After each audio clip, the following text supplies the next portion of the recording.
नमस्कार विद्यार्थी मित्रांनो, आपण आजच्या पहिल्या व्हिडिओमध्ये युनिट क्रमांक 3 वरील प्रोसेस अँड कॉस्ट अकाउंट या युनिटवरील प्रश्न क्रमांक 1 याचं सॉल्युशन बघितलेले आहोत आणि प्रश्न क्रमांक 2 हा तुमच्या ग्रुपवर पाठवण्यात आलेला आहे आणि आता आपण प्रश्न क्रमांक 2 बघूया. ठीक आहे.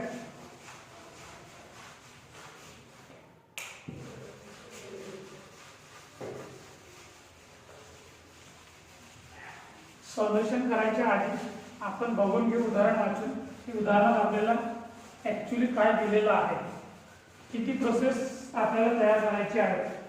काही काही उदाहरणात आपल्याला फक्त 2च प्रोसेस तयार कराव्या लागतात आणि काही काही उदाहरणात 3 प्रोसेस तयार कराव्या लागतात. ठीक आहे. तर आधी आपण उदाहरण बघूया. उदाहरण क्रमांक 2.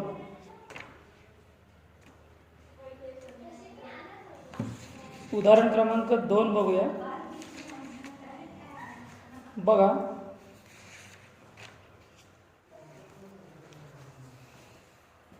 a medical product passes through 3 process to complaints. 3 process दिलेले आहेत. The process are numbered respectively first, second and third during the week ended 15th January 2009. Full stop. 5000 gross of bottles are product. 5000चं काय आपल्याला दिलेलं आहे, product दिलेलं आहे. The cost book show the following information. Cost बुकमध्ये खालीलप्रमाणे information दिलेली आहे.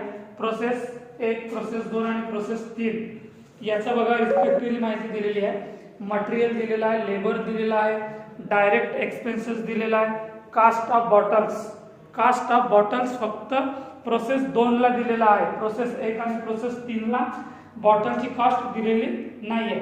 नंतर कास्ट ऑफ कार्क्स फक्त प्रोसेस 3 ला दिलेली आहे. प्रोसेस 1 आणि प्रोसेस 2 ला दिलेली नाही आहे. नंतर बघा अदर इन्फॉर्मेशन मध्ये the indirect expenses for the period were ₹1400.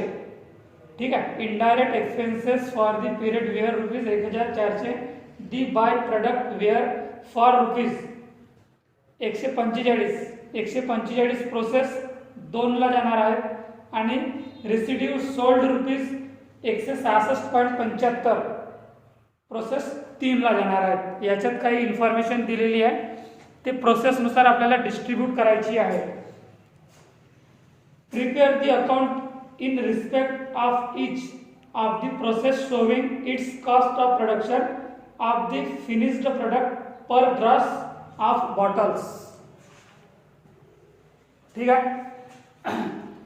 हा उदाहरण पहिल्या उदाहरणाशी थोडासा जुळता आहे, कारण याच्यात तुम्हाला इनडायरेक्ट एक्सपेन्सेस दिलेला आहे 1400. आता आपल्याला 1400 ला कशा प्रकारे डिस्ट्रीब्यूट करावं लागेल. Labour, wedges. पहिल्या उदाहरणात वेजेसच्या रेशोनुसार आपण डिस्ट्रीब्यूट केलं. या उदाहरणात लेबरच्या ऐवजी वेजेसच्या ऐवजी आपल्याला लेबर दिलेला आहे, तर आपल्याला लेबरचा रेशो काढावा लागेल आणि लेबरच्या रेशोनुसार आपल्याला ते इनडायरेक्ट एक्सपेन्सेस डिस्ट्रीब्यूट करावं लागेल. ठीक आहे. नंतर दिलेला आहे दी बाय प्रोडक्ट वेअर ₹145 आपल्याला काय दिलेला आहे, प्रोडक्ट दिलेला आहे आणि तो फक्त प्रोसेस 2 वरच त्याची नोंद करायची आहे. नंतर residue sold ₹166.75 in bracket process 3. जो रेसिड्यू सोल्ड आहे तो आपल्याला प्रोसेस 3 वरच त्याची फक्त एंट्री करायची आहे. बघून घ्या आधी आपण कशा प्रकारे सॉल्युशन करतो आहे. पहिला आपल्याला सॉल्युशन करावं लागेल प्रोसेस फर्स्ट. याच्यात आपल्याला प्रोसेस 1, 2 आणि 3 अशा प्रकारे प्रोसेस दिलेला आहे. म्हणून आपल्याला ज्या प्रकारे प्रोसेस दिलेला आहे, ज्या प्रकारे माहिती दिलेली आहे, त्या प्रकारे आपण सॉल्युशन करू. प्रोसेस फर्स्ट अकाउंट याची आखणी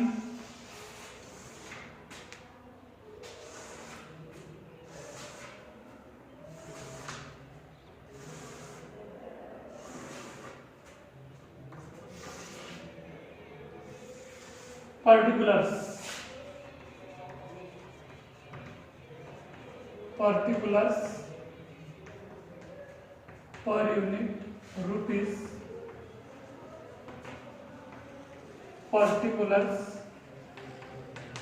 पर युनिट आणि रुपीज. प्रोडक्ट दिलेला आहे आपल्याला 5000 बॉटल्स, इथं लिहा प्रोडक्ट 5000.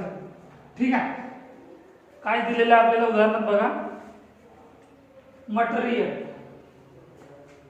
टू मटेरियल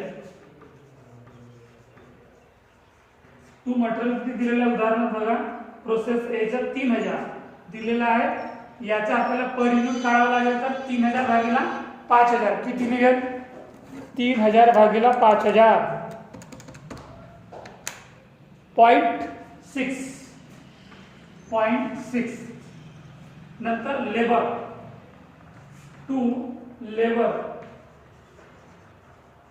लेबर किती दिलेला आहे 2500, याचा पण पर युनिट काढावा लागेल, 2500 भागीला 5000 किती निघेल 0.50. 2500 भागीला 5000 0.5 म्हणजे 0.50. लेबर नंतर दिलेला आहे direct expenses to direct expenses किती दिलेला आहे, डायरेक्ट एक्सपेन्सेस 50 रुपये दिलेला आहे. आता 50 भागीला 5000 0.005 असं काय येईल का, 50 भागीला 5000 0.01 झालं. आता cost of hotels process A ला दिलेलं नाही आहे, नंतर कास्ट ऑफ कार्स या प्रोसेसला दिलेलं नाही आहे, नंतर दिलेलं आहे the indirect expenses for the period. इकडे लिहा वर्किंग नोट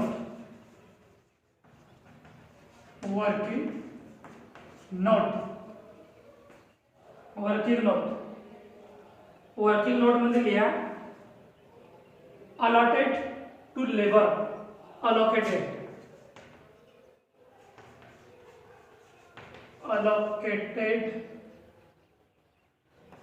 to labor म्हणजे आपल्याला जो लेबर दिलेला आहे त्याच्यानुसार जो इनडायरेक्ट एक्सपेन्सेस आहे तो त्याच्या रेशिओनुसार आपल्याला डिस्ट्रीब्यूट करावा लागेल. ठीक आहे. तर प्रोसेस फर्स्ट, सेकंड आणि थर्ड याचा लेबर किती दिलेला आहे 2500, 2 चा किती दिलेला आहे 2000, 3 चा दिलेला आहे 2500. ठीक आहे. आता याच्यात प्रोसेस 1 ला 2500 दिलेले आहेत म्हणजे 2 शून्य आहेत, दुसऱ्या नंबरच्या प्रोसेसला 3 शून्य दिलेले आहेत, 2000 दिल्यामुळे 3 शून्य आहेत, तिसऱ्या प्रोसेसला 2500 पुन्हा आहे.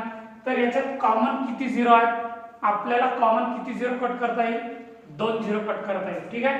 म्हणजे याचेही 2 शून्य, याचेही 2 शून्य आणि याचेही 2 शून्य.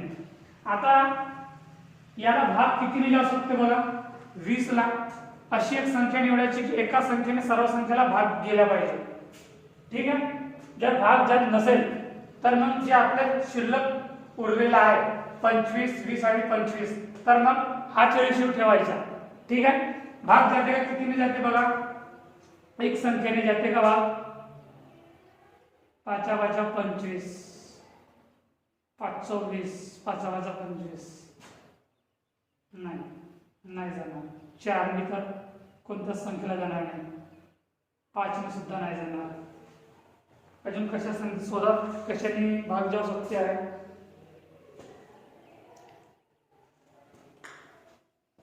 असं एक संख्या निवडा की जिच्याने सर्व संख्येला भाग घेईल.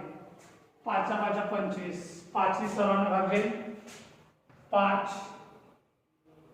5 5 25, 5 24 आणि पुन्हा 5 5 25. एका संख्येने भाग गेला 5 ने, याची टोटल किती झाली 14.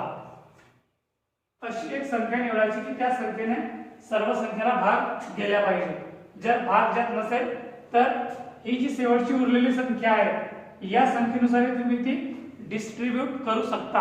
आता भाग गेलेला आहे 5 ने आणि आपल्याला रक्कम किती दिलेली आहे इनडायरेक्ट एक्सपेन्सेसची 1400. तर बघा ही एक प्रोसेसला किती जाईल 1400 गुणिला 5 भागिला 14 किती जातील बघा 1400 गुणिला 5 भागीला 14 500 गेले 500 किंवा जर भाग जात नसेल तर आपल्याला कशा प्रकारे कॅल्क्युलेशन करावं लागेल 1400 गुणिला 25 भागीला किती जातील आता 25 आणि 20 45 45 आणि 25 किती होतील 65 होतील तर भागीला 65 रक्कम एवढीच येईल 500 करून बघा 1400 गुणिला 25 भागीला 65 1400 गुणिला 25 भागीला 65 538 येतो 25 25 50 सॉरी 70 येणार 70 आहे 25 आणि 20 किती होतील 45 आणि 25 70 तर इथे येतील 70 आता करून बघा 1400 गुणिला 25 भागीला 70 आले 500 तुम्हाला हा सुद्धा फॉर्म्युला उपयोगात आणता येईल जर रेशिओ काढत असताना आपल्याला एका संख्येने जर भाग जात नसेल तर आपल्याला शॉर्टकट मध्ये हा फॉर्म्युला आपल्याला यूज करावा लागेल आपण काहीच केलेलं नाही जर आपण 5 ने भाग केलेला प्रत्येक संख्येला तर आपण याची टोटल 14 केलेले आहे जर भाग जात नसेल तर हे उरलेले 25 हे सुद्धा उरलेले 20 25 आहेत 20 आहेत आणि 25 आहेत याची टोटल आहे 70 तर करायचं काय आपल्याला जो आपल्याला इनडायरेक्ट एक्सपेन्सेस डिस्ट्रीब्यूट करायचा आहे तो आपण अशा प्रकारे डिस्ट्रीब्यूट करू शकतो पहिली मेथड आपण ही काढलेली की रेशिओ निघालेला ठीक आहे 1400 गुणिला 5 भागीला 14 हे निघालं 500 दुसरी मेथड ही आहे की जर भाग जात नसेल तर ही दोन संख्या ठेवायची कॉमनली शून्य कट करायचे 1400 गुणिला 25 भागीला 70 हे सुद्धा 500 निघते तर अशा प्रकारे तुम्हाला दुसरी मेथड सुद्धा उपयोगात आणता येईल नंतर दुसरी प्रोसेस सेकंड नंबर प्रोसेस वर बघा आपल्याला ते कशा प्रकारे डिस्ट्रीब्यूट करता येईल 1400 गुणिला 4 भागीला 14 1400 गुणिला 4 भागीला 14 किती निघाले 400 तुम्ही दुसऱ्या नंबरच्या प्रोसेसला सुद्धा अशा प्रकारे कॅल्क्युलेशन करू शकता करून बघा निघते का तर 1400 गुणिला 20 भागीला 70 20 म्हणजे हे आणि 70 म्हणजे हे 1400 गुणिला 20 भागीला 70 400 निघाले 400 प्रोसेस नंबर 3 किती आहे 5 म्हणजे 1400 गुणिला 5 भागीला 14 हे किती उरतील 500 याची टोटल किती 1400 500 400 आणि 500 1400 समजलं तर आपल्याला जर अदर इन्फॉर्मेशन मध्ये अशा प्रकारे जर डिस्ट्रीब्यूट करायचे असेल तर वेजेस किंवा लेबरच्या रेशिओनुसार आपल्याला ते डिस्ट्रीब्यूट करावं लागेल तर आता लिहा प्रोसेस ला टू डायरेक्ट एक्सपेन्सेस झालं टू इनडायरेक्ट एक्सपेन्सेस किती निघाले इनडायरेक्ट एक्सपेन्सेस बघा 500 निघाले 500 याचा पर युनिट रेट काढा 500 भागीला 5000 किती निघाले 0.1 अजून काय उरलेलं आहे का बघा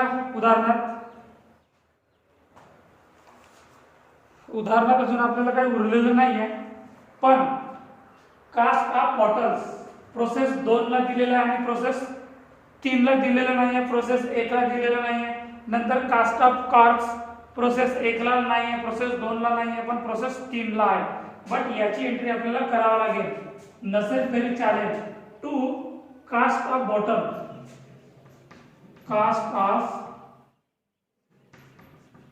बॉटल्स नाहीये तर नाहीये नंतर टू कास्ट ऑफ कार्क दिलेलं नाहीये तर दिलेलं नाहीये आता याची टोटल करा, अजून काय दिलेलं आहे उदाहरणात, टोटल करा आता याची, किती निघाला, 3000 आणि 2000 5,500, 5,500 6,000 6,050, ठीक आहे, 6,050 करून बघायचं तुम्ही, 3000 आणि 2,500, 3000 आणि 2,500 50 आणि 500 झाले 6,050. आता पर युनिट टोटल करा, 0.6 प्लस 0.5 प्लस 0.01 प्लस 0.1 किती निघाली, 1.21. 1.21. आता या बाजूला काय राहणार आहे, बाय प्रोडक्ट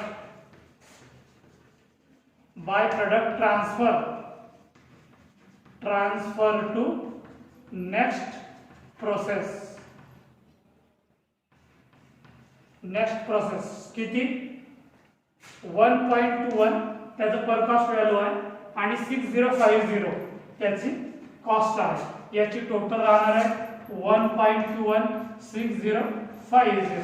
समजले विद्यार्थी मित्रांनो, पहिल्याच उदाहरणासारखं सेम उदाहरण आहे, पण आपण सुरुवातीचे उदाहरण बघू, कंटिन्यूली बघूया काय आपल्याला वेगळं उदाहरण मिळतो का. तर हे समजलं, by product transfer to next process. आता आपली नेक्स्ट प्रोसेस राहणार आहे सेकंड प्रोसेस. आपल्याला process A, process B, process C असं काही दिलेलं नाही आहे, फक्त प्रोसेस 1, 2 आणि 3 अशा प्रकारे दिलेलं आहे. आता बघूया आपण प्रोसेस 2, ठीक आहे.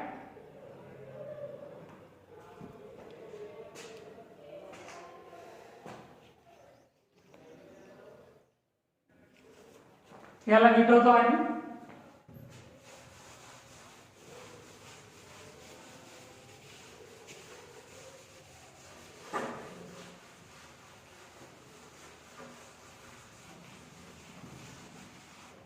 Process second.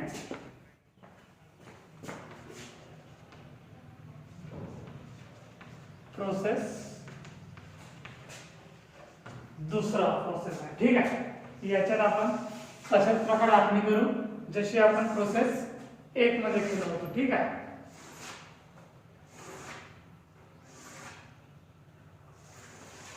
Particulars per unit rupees, particulars per unit आणि rupees. To product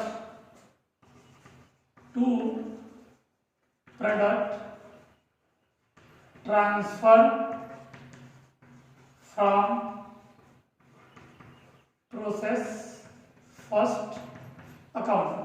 to product आपल्याला इथे एंट्री करावं लागेल, जो आपण ट्रान्सफर केलं होतं पहिल्या अकाउंटवरून, की by product transfer to next process असं आपण या बाजूला लिहिलं होतं, तोच प्रोडक्ट आपल्याला इथे एंट्री करावं लागेल. किती निघालं होतं ते ट्रान्सफर वाला, 1.21 आणि त्याची व्हॅल्यू 6050.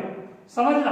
आता याच्यानंतर बघा काय येईल, टू मटेरियल दिलेलं आहे, उदाहरणार्थ टू मटेरियल किती दिलेलं आहे,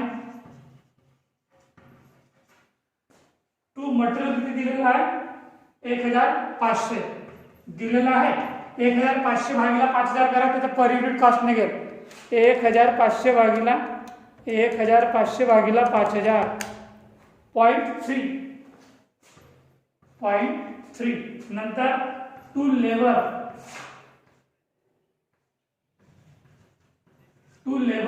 किती दिलेला बघा, उदाहरण दुसऱ्या अकाउंटवरच्या प्रोसेसच्या 2000 दिलेला आहे, तर 2000 भागीला 5000 करा, त्याचा पर युनिट रेट निघेल 2000 भागीला 5000 0.4.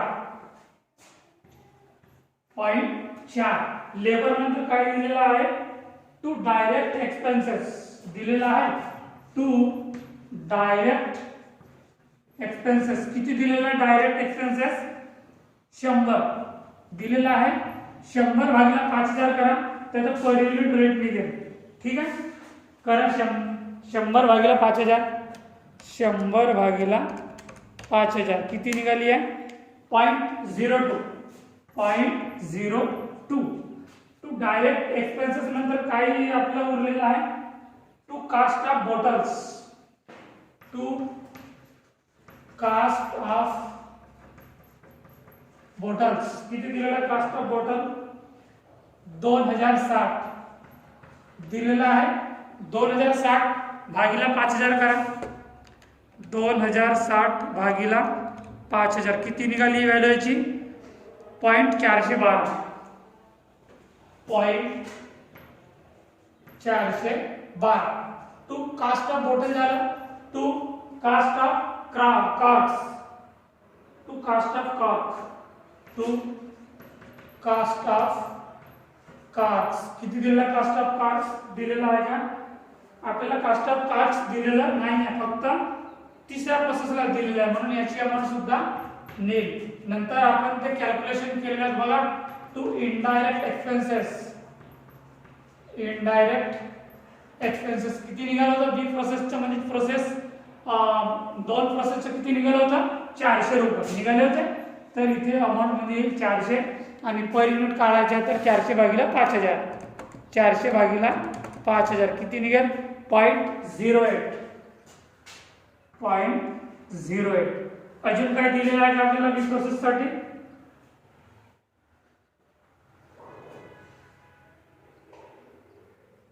कास्ट ऑफ बॉटल्स आहे, कास्ट ऑफ कार्ड्सची एंट्री झालेली आहे, डायरेक्ट एक्सपेन्सेस झालेला आहे, इनडायरेक्ट झालेला आहे, लेबर मटेरियल झालेला आहे. ओके, आता आपल्याला दिलेला आहे डी बाय पहिल्या पॅरामध्ये, अदर इन्फॉर्मेशनच्या पहिल्या पॅरामध्ये the by product were rupees 145 process B ला. ठीक आहे, तर तो आपला जाईल या बाजूला. बाय प्रोडक्ट काय नावाने जाईल? By product. जो नाव आपल्याला दिलेला आहे प्रोडक्ट किती दिलेला आहे? बाय प्रोडक्ट 145 दिलेला आहे. ठीक आहे, फक्त प्रोसेस 2 साठी. तर अमाउंट मध्ये लिहायचं 145. त्याचा पर युनिट काढा. 145 भागीला 5000. 145 भागीला 5000 0.029. 0.029 समजलं? आता करा तुम्ही याची टोटल किती येईल तर बघा. तुम्ही याची टोटल करून बघा.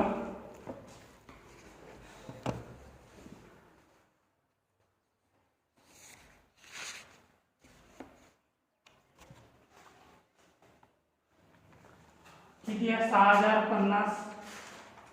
6050 प्लस 1500 प्लस 2000 प्लस 100 प्लस 2060 आणि प्लस 400 12110 आणि टोटल 12110. आता याची टोटल करा. 1.21 plus 0.3 plus 0.4 plus 0.02 plus 0.412 plus 0.08 किती निघाली आहे? 2.422. 2.422. आता यामधून ती रक्कम मायनस करा. मायनस 0.029 किती उरेल? 2.393. रक्कम मधून सुद्धा तसंच करा. 12110 मायनस 145 किती उरेल? 11965. हे काय राहणार आहे? By production. By production transfer to next process. समजलं? टोटल मधून जो काही आपल्याला स्क्रॅप दिलेला आहे, जो काही खर्च दिलेला आहे, तो आपल्याला मायनस करावा लागेल. तर टोटल केलो आपण इकडली आणि आपल्याला इन्फॉर्मेशन ऑलरेडी याची एंट्री करायची होती. मग प्रोडक्ट ऑलरेडी दिलेला आहे, तर तो आपल्याला मायनस करावा लागला. ठीक आहे, याच्यानंतर बघूया आपण प्रोसेस 3. समजलं विद्यार्थी मित्रांनो? हे आता याच्यानंतर आपण बघूया प्रोसेस 3 अकाउंट. प्रोसेस 2 झालेले आहे. आता शेवटची प्रोसेस आहे प्रोसेस 3.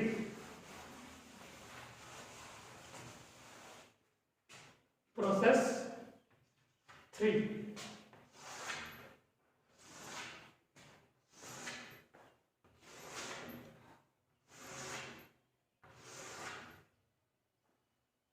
प्रोसेस 2 ला सुद्धा आपला प्रोडक्शन निघालेला आहे आणि तो आपण नेक्स्ट प्रोसेसला ट्रान्सफर केलेला, बरोबर आहे.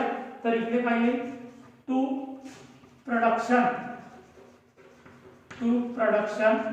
Transfer from second process. किती निघाला होता ट्रान्सफर केलेली अमाऊंट, 2.393, बरोबर आहे. 2.393 त्याची अमाऊंट किती निघाली होती, 11,965.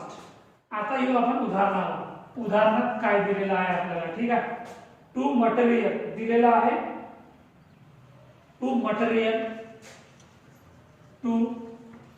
किती दिलेलं आहे बघा उदाहरणात, 1000 भागीला 5000 करा तर त्याचा निघेल पर युनिट 1000 भागीला 5000 0.2. मटेरियल नंतर लेबर दिलेला आहे, ठीक आहे. लेबर किती दिलेला आहे, 2500 भागीला 5000 करा तर त्याचा पर युनिट निघेल 2500 भागीला 5000 किती निघाला आहे, 0.5. लेबर नंतर दिलेला आहे टू डायरेक्ट एक्सपेन्सेस किती दिलेला आहे, डायरेक्ट एक्सपेन्सेस 500 भागीला 5000 करा किती येईल, 500 भागीला 5000 0.1. डायरेक्ट एक्सपेन्सेस झाला. आता काय राहणार आहे, कास्ट ऑफ बॉटल याचं सुद्धा आपल्याला दिलेलं आहे, टू कास्ट ऑफ बॉटल किती दिलेला, कास्ट ऑफ बॉटल बघा प्रोसेस 3 ला दिलेला आहे का, नाही, म्हणून इथे डॅश. नंतर टू कास्ट ऑफ कार्ट दिलेला आहे का बघा उदाहरणार्थ, कास्ट ऑफ कार्ट दिलेला आहे 450 भागीला 5000 करा तर त्याची पर युनिट निघेल 450 भागीला 5000 किती रेट निघाला आहे त्याचा, 0.09. नंतर आपल्याला काय उरलेलं आहे बघा, नंतर उरलेला आहे शेवटचं indirect expenses. To indirect expenses किती निघाला होतं बघा, आपल्या ते वर्किंग नोट मध्ये तिसऱ्या प्रोसेसचा 500 निघाला होता, बरोबर आहे. तर हे राहतील इथे 500 भागीला 5000 करा तर किती उरतील, 0.1 हे उरतील, बरोबर आहे. अजून काय अदर इन्फॉर्मेशन दिलेली आहे आपल्याला उदाहरणात बघा, the direct expenses for the period were ₹1400 आपला ऑलरेडी कॅल्क्युलेशन झालेलं आहे ते इनडायरेक्ट एक्सपेन्सेस. नंतर full stop. The by product were ₹145 process 2 bracket मध्ये दिलेला आहे, तर ते आपली 145 ची एंट्री प्रोसेस 2 ला झालेली आहे. नंतर full stop. Residue sold ₹166.75 process 3, तर इकडे राहणार आहे bye residue sold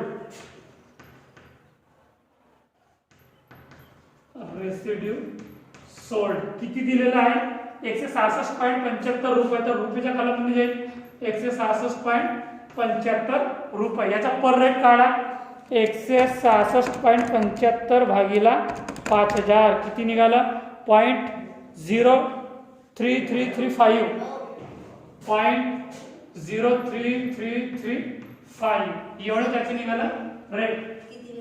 2 minute rate निघालं. आता याच्यानंतर आपलं काय राहणार आहे,